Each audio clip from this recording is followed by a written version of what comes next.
पढ़ना है तो उसमें हमारे कितने टॉपिक्स हैं, वो कौन कौन से टॉपिक्स हमें पढ़ने हैं और वो कितने यूनिट्स में डिवाइड हैं, इस बात को हम यहाँ पर देखेंगे।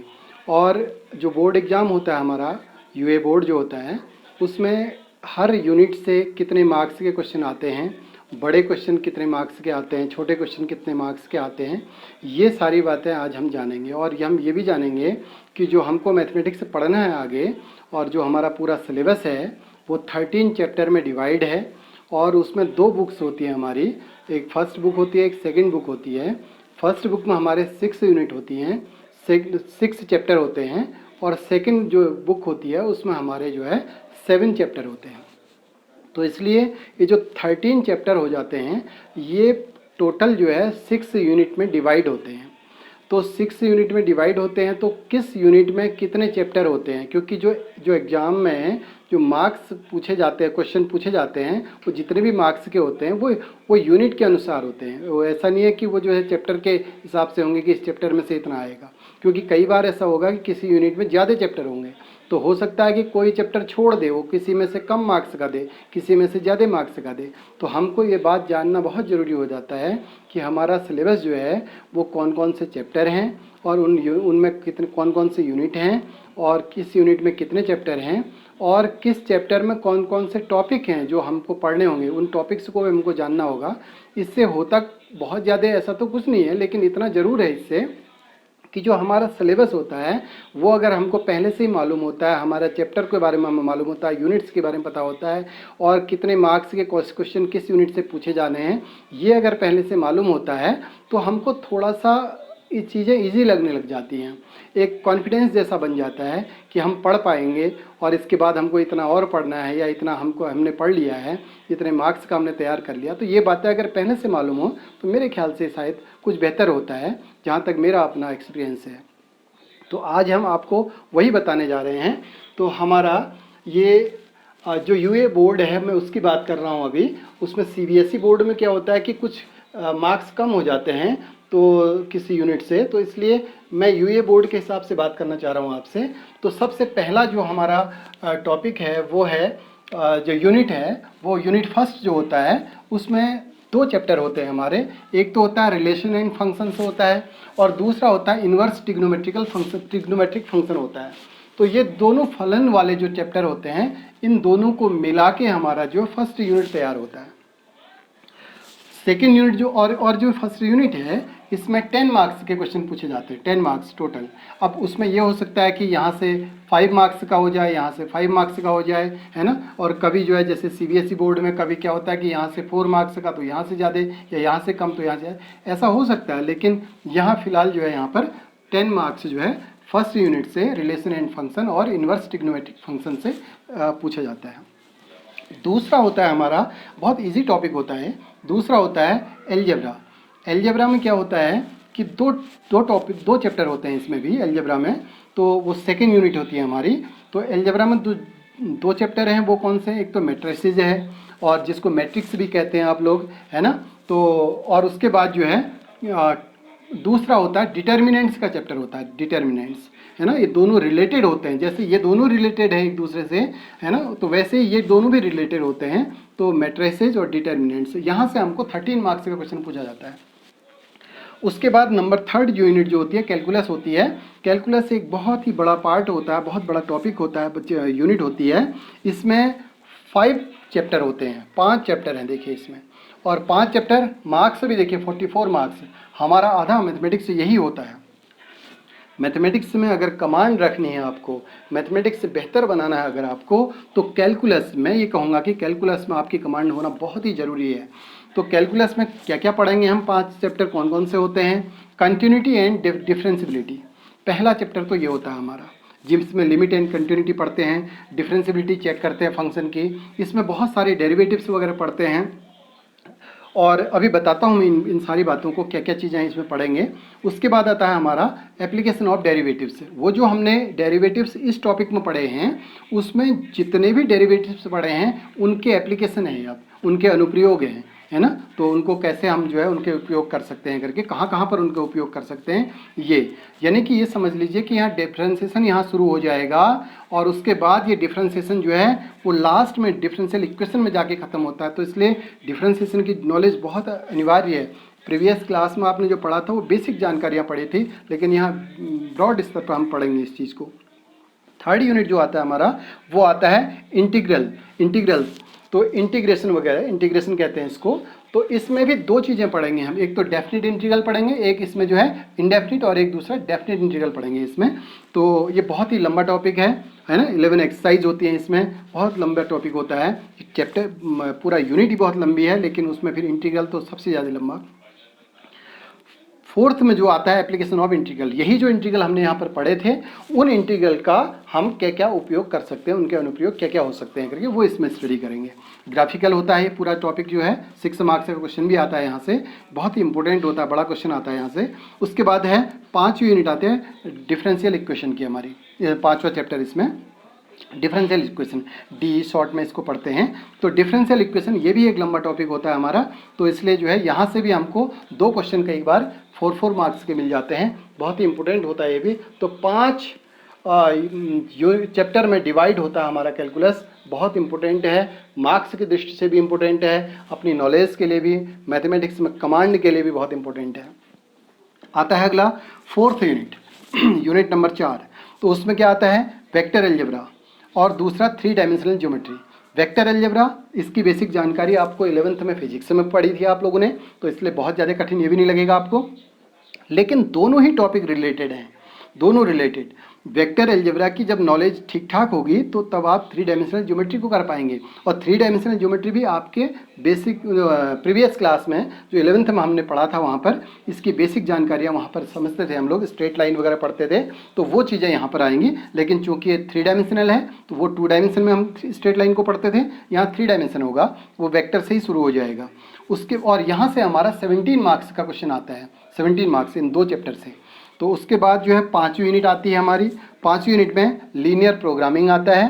लीनियर प्रोग्रामिंग में हम ग्राफिकल मेथड से मैक्सिमम वैल्यू और मिनिमम वैल्यू निकालना सीखते हैं, कांस्टेंट वगैरह दिए होते हैं, है ना, ऑब्जेक्टिव फंक्शन दिया होता है, और नॉन नेगेटिव रिस्ट्रिक्शंस वगैरह दिए होते हैं। तो वहाँ से हम ग्राफ बनाना, जो हम वहाँ पर इनइक्वलिटीज़ पढ़ते थे फर्स्ट ईयर में, वही इनइक्वलिटी उसी तरह से ग्राफ हम यहाँ पर बनाएंगे और उसका फिर मैक्सिमम या मिनिमम वैल्यू निकालेंगे, और या मैक्सिमम प्रॉफिट निकालेंगे, मिनिमम कॉस्ट निकालना, ये हम सीखेंगे यहाँ पर। उसके बाद आता है 6th यूनिट, लास्ट यूनिट होती है हमारी, और उसमें प्रोबेबिलिटी होता है। देखिए 5th यूनिट में भी हमारा एक ही चैप्टर होता है, 6th यूनिट में भी एक ही चैप्टर होता है। इसके पार्ट बहुत ज़्यादा हैं, टॉपिक्स बहुत ज़्यादा हैं इसके अंदर, लेकिन ये यूनिट में चैप्टर एक ही आता है, प्रोबेबिलिटी। हर बार क्लास में ये लास्ट टॉपिक होता है। हमको कई बार लगता है कि ये बहुत इजी होता है करके लास्ट में दिया होता है, 2 गेंदे एक थैले से, 3 गेंदे एक थैले से निकालने पर एक लाल गेंद निकालने की प्रॉब्लम, ऐसा नहीं होगा यहाँ पर। प्रोबेबिलिटी का थोड़ा ब्रॉड रूप होता है यहाँ पर, इसमें बहुत सारी बातें पढ़ते हैं आप लोग। कंडीशनल प्रोबेबिलिटी पढ़ते हैं एक, और दूसरा उसके बाद जो है उसके बाद जो है कंडीशनल प्रोबेबिलिटी के बाद दूसरा टॉपिक पढ़ते हैं हम इसमें, डिपेंडेंट एंड इंडिपेंडेंट इवेंट्स पढ़ते हैं, स्वतंत्र और परतंत्र जो घटनाएं होती हैं उसके बारे में स्टडी करते हैं। फिर उसके बाद मल्टीप्लिकेशन थ्योरम पढ़ते हैं इसमें, है ना। प्रोबेबिलिटी में अगला टॉपिक एक्सरसाइज होता है उसका, ये एक्सरसाइज के हिसाब से बता दे रहा हूँ मैं टॉपिक्स कौन कौन से आते हैं करके इसमें। और उसके बाद जो है हम उससे और आगे पढ़ते हैं तो बेस थ्योरम पढ़ते हैं इसमें। बेस थ्योरम के बाद फिर और आगे बढ़ते हैं तो इसमें रैंडम वेरिएबल पढ़ते हैं, और random variable and it's probability distribution वगैरह पढ़ते हैं।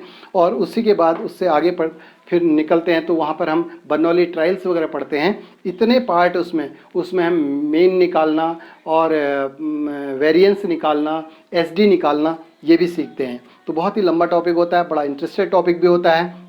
अच्छा, दूसरी बात, ये तो हमारा जो है टोटल, फिर ये 10 मार्क्स का यहाँ से पूछा जाता है। लीनियर प्रोग्रामिंग से 6 मार्क्स का एक क्वेश्चन आता है, एक ही क्वेश्चन आता है, छोटा टॉपिक भी है, एक ही आता है, यहाँ से बहुत बड़ा क्वेश्चन आता है। लेकिन प्रोबेबिलिटी जो है वो 10 मार्क्स, 4 + 6 यानी कि 6 नंबर का एक क्वेश्चन आता है, 4 नंबर का एक क्वेश्चन आता है। तो इस प्रकार से हमारा जो है मैक्सिमम मार्क्स जो हो जाते हैं वो 100 हो जाते हैं। 10 यानी कि प्रोबेबिलिटी 6 लीनियर प्रोग्रामिंग, और vector algebra and 3 dimensional geometry 17 marks का होता है। और उसके बाद कैलकुलस में continuity and differentiability, application of derivatives, integral, application of integral, differential equation 44 marks का होता है।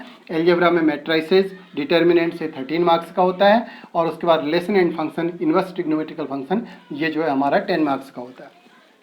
ये तो हमारे, क्योंकि बोर्ड एग्जाम दे रहे हैं तो मार्क्स भी बहुत मायने रखते हैं। मार्क्स मायने रखने का मतलब ये हुआ कि हमारा सब्जेक्ट में कितना कमांड है। और सवाल यह था कि कई लोग कहते हैं कि मार्क्स बहुत मायने नहीं रखते। मायने रखेंगे।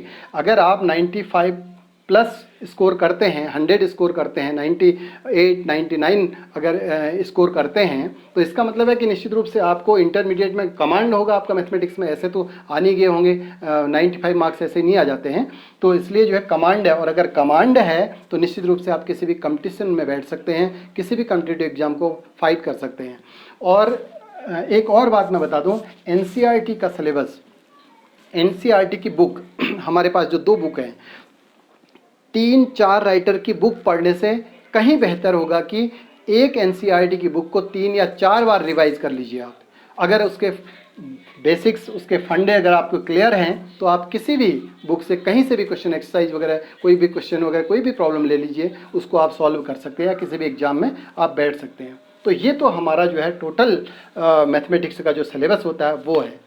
अच्छा, दूसरा, अब फिर मैं यहाँ से बताऊँ, थोड़ा सा मेन चीज़ें बता देता हूँ कि रिलेशन एंड फंक्शन और इन रिलेशन एंड फंक्शन, सबसे पहला यूनिट और पहले यूनिट के पहला टॉपिक होता है हमारा, पहला चैप्टर होता है रिलेशन एंड फंक्शन। इसमें क्या क्या पढ़ेंगे हम? रिलेशन एंड फंक्शन में हम सबसे पहले पढ़ते हैं रिलेशन, जो हमने 11th में भी पढ़ा था, रिलेशन क्या होते हैं करके। और उसके बाद पढ़ते हैं कि टाइप्स ऑफ रिलेशन, यानी कि कितने प्रकार के रिलेशन होते हैं। उनमें हम बहुत सारी चीज़ें पढ़ते हैं। एक एम्प्टी रिलेशन पढ़ते हैं, यूनिवर्सल रिलेशन पढ़ते हैं, आइडेंटिटी रिलेशन पढ़ते हैं, और 3 बहुत ही महत्वपूर्ण रिलेशन पढ़ते हैं, रिफ्लेक्सिव, सिमेट्रिक और ट्रांजिटिव रिलेशन पढ़ते हैं। फिर उसके बाद इक्विवेलेंस रिलेशन पढ़ते हैं। तो रिलेशन पढ़ने के बाद फिर नेक्स्ट उसका जो एक्सरसाइज आती है या अगला टॉपिक आता है वो होता है फंक्शन का। तो फंक्शंस में हम क्या क्या पढ़ते हैं कि फंक्शन को पढ़ते हैं, वो भी हमने फर्स्ट ईयर में थोड़ा बहुत उसकी बेसिक जानकारी ली थी हमने कि फंक्शन क्या होते हैं करके, किसे फंक्शन कहते हैं, रिलेशन कब फंक्शन बन जाता है, ये हमने वहाँ पर पढ़ा था थोड़ा बहुत। लेकिन उसके बाद उसका थोड़ा सा व्यापक स्तर पर अगर हम यहाँ पढ़ेंगे तो टाइप्स ऑफ रिलेशन पढ़ेंगे। टाइप्स ऑफ रिलेशन में भी वो मुख्य रूप से 4 रिलेशन हम पढ़ेंगे। वो तो ये पढ़ेंगे कि 1-1 मैपिंग भी कहते हैं इसको, 1-1 मैपिंग, और उसके बाद मैनी वन मैपिंग, और ऑन टू मैपिंग, और इन टू मैपिंग। ये 4 फिर इसी के पार्ट बन जाते हैं, 1-1 ऑन टू, 1-1 इन टू, ऐसे many one into, many one onto, ऐसे बन जाते हैं। लेकिन उसके बाद हम उसी में ये भी पढ़ेंगे, डिफरेंट टाइप ऑफ फंक्शंस और पढ़ेंगे, जिनके ग्राफ वगैरह, उनके डोमेन, उनकी रेंज वगैरह, वो सारी चीज़ें पढ़ेंगे। तो वो हम यहाँ पर स्टडी करेंगे। जैसे इंटीजर, ग्रेटेस्ट इंटीजर फंक्शन होता है, इवन फंक्शन होता है, ऑड फंक्शन होता है, और उसके बाद सिग्नम फंक्शन होता है। ये इस तरह के बहुत सारे फंक्शन के बारे में, कॉन्स्टेंट फंक्शन होता है, मॉडुलस फंक्शन होता है, इनके बारे में, इनके ग्राफ कैसे लौट के जाते हैं, इनके डोमेन और रेंज कैसे निकाली जाती है, ये हम स्टडी करेंगे। अच्छा, उसके बाद आगे बढ़ते हैं, कॉम्बिनेशन ऑफ फंक्शन पढ़ेंगे, इन्वर्टेबल फंक्शन पढ़ेंगे, कैसे कब इन्वर्टेबल होते हैं फंक्शन, वो स्टडी करेंगे। उसके बाद लास्ट टॉपिक उसमें आता है बाइनरी ऑपरेशंस का टॉपिक आता है। तो बाइनरी ऑपरेशंस भी हम इसमें पढ़ेंगे। बाइनरी ऑपरेशन पढ़ेंगे, द्विआधारी संक्रियाएं जिनको कहते हैं, और उसमें ये भी देखेंगे कि कौन से ऑपरेशंस जो है बाइनरी ऑपरेशंस होते हैं और कौन से ऑपरेशन बाइनरी ऑपरेशन नहीं होते हैं, और कौन से बाइनरी ऑपरेशन जो है वो कम्यूटेटिव लॉ का पालन करते हैं, कौन से बाइनरी ऑपरेशन एसोसिएटिव लॉ का पालन करते हैं। ये सारे इसमें स्टडी करेंगे। फिर उसके बाद आता है इनवर्स ट्रिग्नोमेट्रिकल फंक्शन। इसमें हम जो है, हमने ट्रिग्नोमेट्री पहले पढ़ा है, उसी से रिलेटेड है ये टॉपिक, और फंक्शन से रिलेटेड है। तो उसमें इनके इनवर्स ट्रिग्नोमेट्रिक फंक्शन के ग्राफ वगैरह पढ़ेंगे, और तो वो स्टडी करेंगे इसमें, और उनका फिर जो है प्रिंसिपल वैल्यू ऑफ ब्रांच वगैरह पढ़ेंगे, और इसमें ये सारी चीज़ें। फिर एल्जेब्रा, और एल्जेब्रा में जैसे मैट्रिसेस है, डिटर्मिनेंट्स है, ये बीजगणित का पार्ट होता है, ये सारी चीज़ें। और उसके बाद जो है मैट्रिसेज में भी बहुत तरह के हम मैट्रिक्स के बारे में पढ़ेंगे, और जो है उसके बाद इन्वर्स कैसे निकाला जाता है, एडजॉइंट कैसे निकाला जाता है, ट्रांसपोज मैट्रिक्स क्या होती है, ये सारी चीज़ें इसमें पढ़ेंगे। डिटर्मिनेंट्स में डिटर्मिनेंट्स को हल करना सीखेंगे, उनकी वैल्यूज़ निकालना सीखेंगे, वहाँ से हम इन्वर्स, इसमें हम इन्वर्स भी निकालना सीखेंगे एलिमेंट्री ट्रांसफॉर्मेशन मेथड से, वो बड़ा क्वेश्चन आता भी है यहाँ से। और डिटर्मिनेंट्स में भी हम इक्वेशन वगैरह दी होती हैं, हमको लीनियर इक्वेशन दी होती हैं, उन इक्वेशन को हम डिटर्मिनेंट्स की सहायता से हल करना सीखेंगे। और ट्राइंगल जो होता है उसका एरिया निकालना भी इसमें हम डिटर्मिनेंट्स की सहायता से सीखेंगे। कैलकुलस, इसके बारे में आप लोग थोड़ा बहुत जानते भी हैं, लिमिट एंड कंटिन्यूटी का टॉपिक होता है। फंक्शंस कब जो है कंटिन्यूस होते हैं, कब डिसकंटिन्यूस होते हैं, ये पढ़ेंगे। डिफरेंशियबिलिटी चेक करना सीखेंगे, और इम्प्लिसिट फंक्शन का डेरिवेशन डिफरेंशिएशन कैसे करते हैं ये पढ़ेंगे हम इसमें। और जो है तमाम और भी लॉगरिथमिक फंक्शन होता है, एक्सपोनेंशियल फंक्शन होता है, उन फंक्शनों को कैसे डिफरेंशिएट करते हैं, सेकंड ऑर्डर डेरिवेटिव्स वगैरह क्या होते हैं वो भी पढ़ेंगे यहाँ पर। वो है ना पैरामीट्रिक फंक्शन जो होते हैं उनके डेरिवेशन कैसे, डिफरेंशिएशन कैसे करते हैं, वो सारी चीज़ें। ऐसे इंटीग्रल के पार्ट में है ना, इंटीग्रल बाय पार्ट यानी कि ये खंडशः समाकलन वगैरह, ये सारी चीज़ें देखेंगे। और कई तरह के इंटीग्रेशन वगैरह यहाँ पर पढ़ेंगे। दो प्रकार के, मुख्य रूप से दो प्रकार के, इंडेफिनिट और डेफिनिट इंटीग्रल को यहाँ पर पढ़ेंगे, और उसमें कुछ उनके प्रॉपर्टीज वगैरह होते हैं। प्रॉपर्टीज लगाने के बाद उनको कैसे सॉल्व किया जाता है, कैसे प्रॉपर्टी लगती है इंटीग्रल में, ये सारी बातें हम यहाँ पर है ना। और उसके बाद एप्लीकेशन ऑफ इंटीग्रल में इसी का जो एप्लीकेशन होता है वो चीज़ें इनमें ग्राफ के द्वारा जो है हम जो है एरिया निकालना ये सीखेंगे। बहुत ही इंपॉर्टेंट टॉपिक होता है। फिर ऐसे डिफरेंशियल इक्वेशन में भी होमोजीनियस डिफरेंशियल इक्वेशन होती है, लीनियर डिफरेंशियल इक्वेशन होती है, इसकी पावर बताना, उसका ऑर्डर बताना, ये सारी चीज़ें यहाँ पे सीखेंगे हम। वेक्टर अलजेब्रा, इसके बारे में तो आप लोग जानते ही हैं। वेक्टर कितने, उनके टाइप्स ऑफ वेक्टर क्या क्या होते हैं, कौन कौन से वेक्टर होते हैं, उनके बारे में पढ़ेंगे। और उसको 3 डायमेंशन मतलब उनके जो है वेक्टर में और भी बहुत सारी चीज़ें वेक्टर में, जैसे हम लोग पोजीशन वेक्टर क्या होता है, और पोजीशन वेक्टर के बाद जैसे हम लोग इसी में वेक्टर वाले टॉपिक में उनका प्रोडक्ट भी निकालना सीखेंगे। जैसे प्रोडक्ट में हम ये पढ़ते हैं कि क्रॉस प्रोडक्ट कैसे होता है, दो वेक्टरों का क्रॉस प्रोडक्ट क्या होता है, दो वेक्टरों का जो है डॉट प्रोडक्ट कैसे निकालते हैं, ये सारी चीज़ें यहाँ पर स्टडी करेंगे। 3 डायमेंशनल ज्योमेट्री में लाइन की इक्वेशन निकालना, दो लाइन के बीच का एंगल निकालना, ये हम यहाँ पर पढ़ेंगे। दो बिंदु से लाइन पास कर रही है तो उसकी इक्वेशन कैसे निकाली जाती है, एक बिंदु से लाइन पास करती है तो उसकी इक्वेशन कैसे निकाली जाती है, तो ये सारी बातें यहाँ पर हम पढ़ेंगे।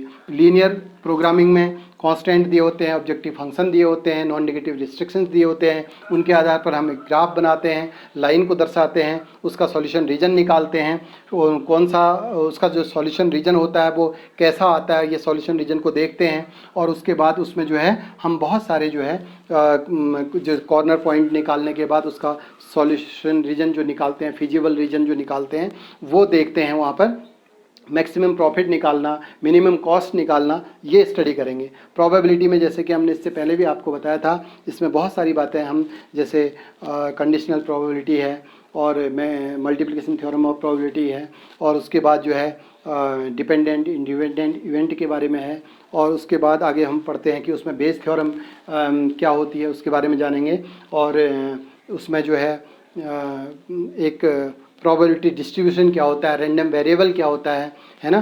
तो ये सारी बातें यहाँ पर स्टडी करेंगे, और जैसे जैसे टॉपिक आएंगे वैसे वैसे चीज़ें स्पष्ट होंगी आपको।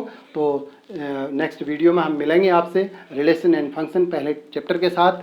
तो तब तक के लिए goodbye, see you, take care.